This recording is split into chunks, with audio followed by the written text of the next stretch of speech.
បងប្អូនខ្ញុំចង់បង្ហាញទេសភាពនៅជាយក្រុង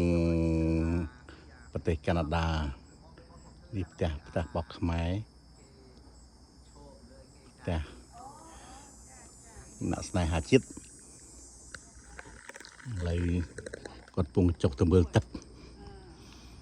ព្រឹកនេះថ្ងៃអង្គារបងប្អូនឮសំឡេងគាត់ស្គាល់ណាគេមនុស្សដែលកម្រមិនសូវមានទេប៉ុន្តែនៅមកអានមានច្រើន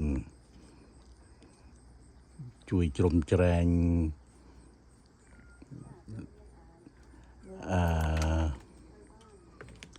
សង្គម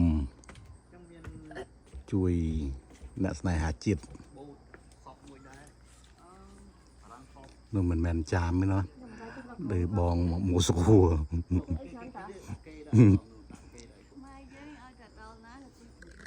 នោះខ្មែរណាទៅដល់ខ្មែរយើងទៅដល់ណាស្ទុយតៃ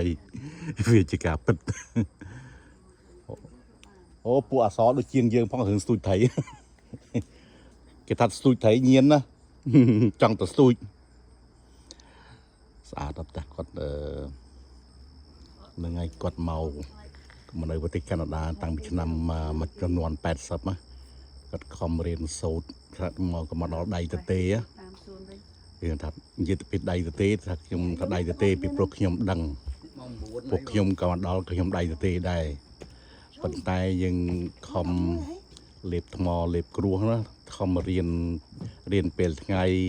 ធ្វើការពេលយប់ដើម្បីធ្វើការបានរៀនចប់យើងបានការងារធំដុំស្រួលបួលហើយបានប្រាក់ខែច្រើនហើយនឹងឯគេមិនដល់យើងធ្វើការធំដុំធ្វើការសំខាន់ទៅគ្មាននរណាហ៊ានងាយដេញយើងប្រេះផ្ដាស់ទេដូច្នេះសំខាន់ណាស់ដែលយើងខំរៀនសូត្រពីយើងមាននៅវ័យក្មេងណាពួកអ្នកខ្លះខ្ញុំឃើញកាលចំនួន80ហ្នឹងខ្ញុំដូចទៅចិត្តដែរណាពេលខ្លះឃើញគេមានឡានថ្មីគេដើរលេងឆ្ងាយហើយខ្ញុំជិះឡានក្រុងខ្ញុំទៅរៀន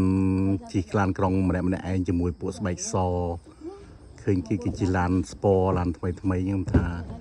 ហ្នឹងហើយខ្ញុំថាអូខេឥឡូវខ្ញុំខំមកហើយការងារមករៀនឲ្យចប់សិនចាំគិតងារថ្ងៃក្រោយដូចយើងហ្នឹងហើយដល់ហើយចឹងយើងដូចខ្ញុំចង់និយាយដដែលថាសំខាន់ណាស់យើងខំរៀនសូត្រពីក្មេងទៅដល់យើងមានការងារសំខាន់ហ្នឹងទៅមានតែគេមកអង្វរយើងឲ្យនៅគេមិនចង់ឲ្យគេមិនអាចដេញយើងងាយបានទេហ្នឹងហើយយើងមានពេលជួយសង្គមជួយប្រទេសកំណើតរបស់យើង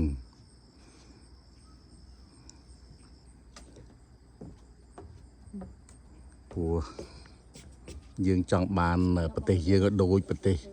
ដែលយកយើងមកចិញ្ចឹមដែរដូច្នេះមួយយើងកុំភ្លេច